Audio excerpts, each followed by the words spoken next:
Aujourd'hui, on va voir ensemble l'Épître aux Romains, le chapitre 12, versets 9 à 21. Et j'ai décidé de développer ce passage que j'ai intitulé « La véritable démarche ».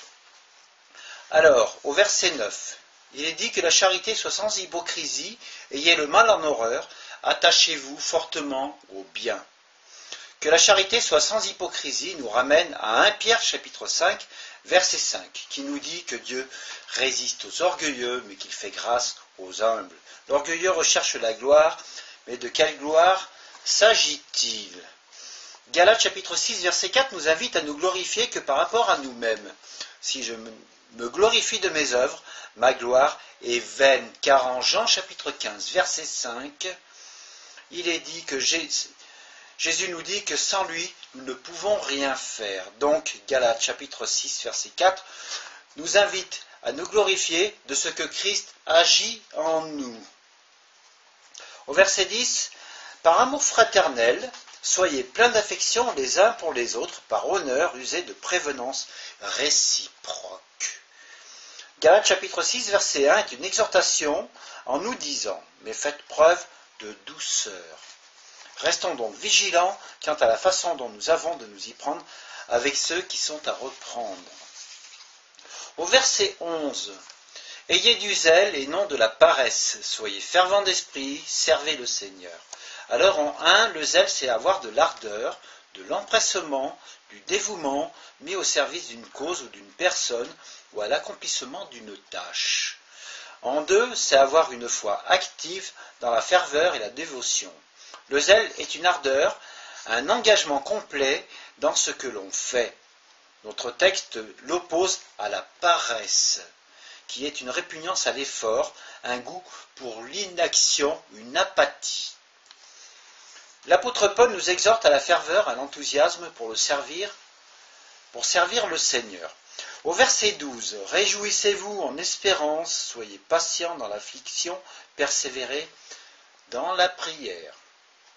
Alors, le passage dans Luc chapitre 11, versets 5 à 8 nous dit, il leur dit encore, si un de vous a un ami, et qu'il aille le trouver au milieu de la nuit pour dire, ami, prête-moi 3 pains, car un de mes amis est arrivé de voyage chez moi, et je n'ai rien à lui offrir, et si de l'intérieur de sa maison cet ami répond, ne m'importune pas, la porte est déjà fermée, mes enfants et moi sommes au lit. Je ne puis me lever pour te donner des pains, je vous le dis, même s'il ne se levait pas, pour les lui donner, parce que c'est son ami, il se lèverait à cause de son importunité et lui donnerait tout ce dont il a besoin. Dans cette histoire, l'homme s'en va rendre service non pas par conviction, mais pour avoir la paix et ne plus être dérangé. Mais qu'en est-il de Dieu vis-à-vis de nous? Marc chapitre 11, versets 22 à 24 nous dit, ayez foi en Dieu, tout ce que vous demanderez en priant, croyez que vous l'avez reçu et vous le verrez s'accomplir. Dieu est amour et tout ce que nous lui demanderons avec foi, il nous l'accordera, non pas pour avoir la paix, mais simplement parce qu'il nous aime. Aimons-nous nos frères et sœurs comme Dieu nous aime? C'est la question que je pose.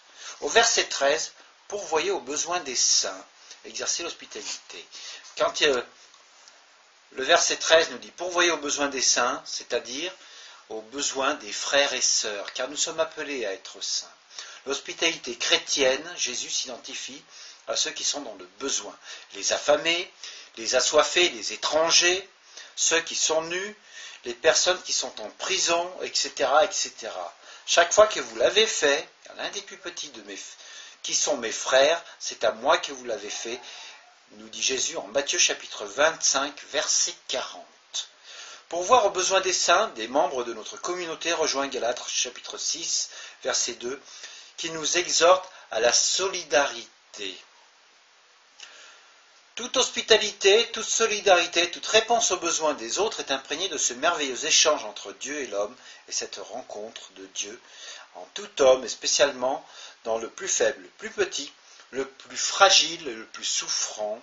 Accueillir devient un avantage, un privilège. Ça devient également pour le chrétien la meilleure part qu'il puisse accomplir dans sa vie.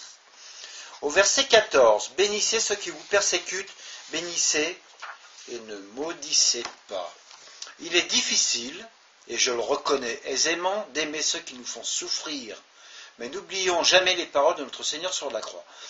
Père, pardonne-leur, car ils ne savent pas ce qu'ils font. Luc chapitre 23, verset 34. Au verset 15. Réjouissez-vous avec ceux qui se réjouissent, pleurez avec ceux qui pleurent. Le terme dérive du latin solidus, massif, et de l'expression latine insolidum, qui signifie pour le tout, c'est-à-dire pour la totalité, et non pas pour la partialité. Se réjouir et pleurer avec nos frères et sœurs en Christ implique la notion de solidarité et du sacrifice de soi-même. Dans le cadre juridique, on parle de solidarité chaque fois que plusieurs personnes ont une obligation en commun, qu'il s'agisse d'une dette contractuelle, délictuelle, quasi délictuelle ou liée à la possession commune d'une chose ou d'un droit.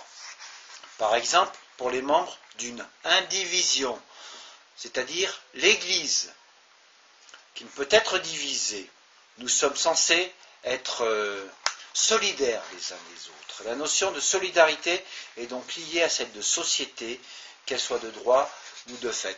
Alors la question que je pose, quel est le sens du mot société chrétienne à nos yeux? Sommes-nous vraiment sociables les uns envers les autres? Au verset 16, ayez les mêmes sentiments les uns envers les autres. N'aspirez pas ce qui est élevé, mais laissez-vous attirer par ce qui est humble. Ne soyez point sages à vos propres yeux. En Jean chapitre 15, verset 5, Jésus nous dit que nous sommes les sarments rattachés au cep. Nous sommes donc tous rattachés à la même source, mais avons-nous vraiment les mêmes sentiments les uns pour les autres? Ce n'est pas toujours le cas, malheureusement. Marc chapitre 10, versets 17 à 22 nous dit qu'en un lieu inconnu, un homme accourt vers Jésus. L'homme demande à Jésus la vie éternelle. Le jeune homme riche, l'interlocuteur de Jésus, est juif, et Jésus lui confirme l'enseignement de l'Ancien Testament. Ce jeune homme est plein de bonnes prédispositions, et pourtant, posant alors son regard sur lui, Jésus se mit à l'aimer.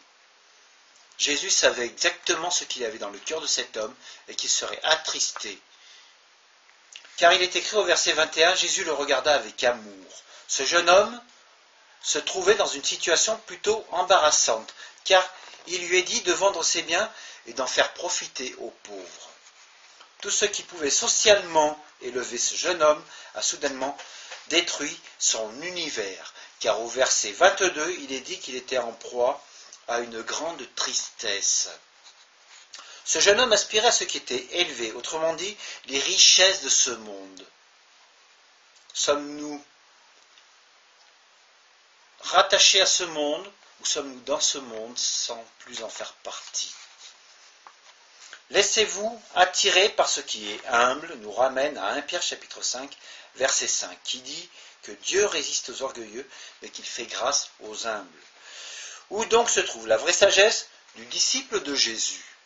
C'est la question qu'on peut se poser. Ça en fait des questions. Au verset 17, ne rendez à personne le mal pour le mal, recherchez ce qui est bien devant les hommes. Aïe, aïe, aïe, ça c'est moins évident. Rendre le mal par le mal, alternative logique lorsqu'on a subi une injustice, n'est-ce pas? Ça semble tout à fait normal de se venger. Subir une injustice ou un mauvais traitement n'est jamais acceptable. Et même pour moi, qui vous apporte ce message en ce moment, quand je subis une injustice, ma première réaction est la révolte. Nous aimerons tous être traités avec respect et considération. Mais si on commençait à le faire pour les autres, au verset 18, s'il est possible, autant que cela dépende de vous, soyez en paix avec tous les hommes. Le chemin de la paix passe par la connaissance de soi et se vit dans la relation avec les autres. Cependant, quelle connaissance de soi peut-on manifester sans réelle repentance? Si je me comprends moi-même, je serai alors en mesure de comprendre les autres et ainsi d'être en paix avec tout le monde. Mais si j'ai du mal à me comprendre moi-même, comment comprendrai-je mon prochain? La puissance de paix intérieure détermine la vie de l'individu dans son ensemble, dans sa totalité. dans sa globalité. Au verset 19, « Ne vous vengez point vous-même, bien-aimés, mais laissez agir la colère, car il est écrit, à moi la vengeance, à moi la rétribution, dit le Seigneur. Car il est de la justice de Dieu de rendre l'affliction à ceux qui vous affligent. » 2 Thessaloniciens, chapitre 1, verset 6. Avant de parler de la vengeance que Dieu prépare contre ceux qui vous ont maltraité, examinons les raisons pour lesquelles il nous supplie de ne pas nous venger nous-mêmes. Si quelqu'un nous attaque et nous l'attaquons en retour, nous devenons aussi mauvais que cette personne. Le Seigneur dit aux Juifs, « Vous êtes d'en bas, moi je suis d'en haut. Vous êtes de ce monde, moi je ne suis pas de ce monde. » Jean chapitre 8, verset 23. Jésus s'adresse à ceux qui ne sont point du tout héritiers du salut. Plus tard, alors qu'il recommandait les siens à son Père, il dit, « Ils ne sont pas du monde, comme moi je ne suis pas du monde. » Jean chapitre 17, verset 16. Jésus parle ici de ceux qui sont devenus héritiers du salut et qui se détachent des actions du monde, telles que l'acte qui consiste à se venger. Jésus nous rattache à lui et nous donne le droit au même héritage. Au verset 20, « Mais si ton ennemi a faim, donne-lui à manger. S'il a soif, donne-lui à boire, car en agissant ainsi, ce sont des charbons ardents que tu ramasseras sur sa tête. » Matthieu chapitre 5, verset 39 nous dit, « Mais moi, je vous dis de ne pas résister aux méchants. Si quelqu'un te frappe sur la joue droite, tends-lui aussi l'autre joue. » Est-il concrètement question de se laisser maltraiter, car il est écrit « Tu ne feras point de mal à ton prochain », mais est-il écrit quelque part dans les Saintes Écritures « Point tu ne te défendras ». L'apôtre Pierre avait une épée, et pendant les 3 années où il a suivi Jésus. Et en plus, le centenier romain, cet officier romain qui était allé voir Jésus, était un homme de guerre. Et pourtant, il a été trouvé juste aux yeux du Seigneur. Alors, de quoi s'agit-il ? En fait, il faut comprendre le sens profond de ce que Jésus nous dit là, car il y a un sens profond. Ne lisons pas les Saintes Écritures comme des bœufs, mais apprenons à lire les Saintes Écritures avec le cœur de l'intelligence. Si quelqu'un te frappe sur la joue droite, si quelqu'un te fait du tort, tends-lui l'autre joue. Pour le mal qu'il t'a fait, rends-lui le bien. Alors ne déformons pas les textes, essayons de les comprendre.